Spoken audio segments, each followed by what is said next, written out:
বাহরাইনে গেল ৬ মাসে ১,১০৯ জন অবৈধ শ্রমিককে দেশটি থেকে বহিষ্কার করা হয়েছে। দেশটির শ্রম বাজার নিয়ন্ত্রণ কর্তৃপক্ষ জানিয়েছে, এসব প্রবাসী কর্মী শ্রমিকদের সবাই কর্মসংস্থান ও আবাসন সংক্রান্ত আইন লঙ্ঘন করেছিল।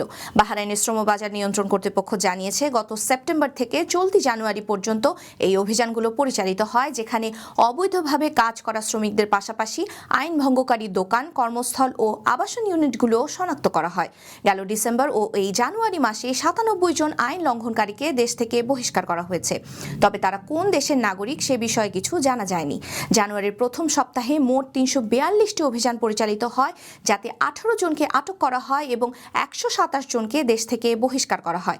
এসব অভিযানে স্বরাষ্ট্র মন্ত্রণালয় সহ সংশ্লিষ্ট সরকারি সংস্থাগুলো যৌথভাবে অভিযান পরিচালনা করেছে। কর্তৃপক্ষ জানিয়েছে, ভবিষ্যতেও এমন অভিযান চালু থাকবে। তাই বাহরাইনে থাকা ১.৫ লাখ কর্মী শ্রমিকদের ভিসা সংক্রান্ত কাগজপত্র আপডেট রাখা অত্যন্ত গুরুত্বপূর্ণ।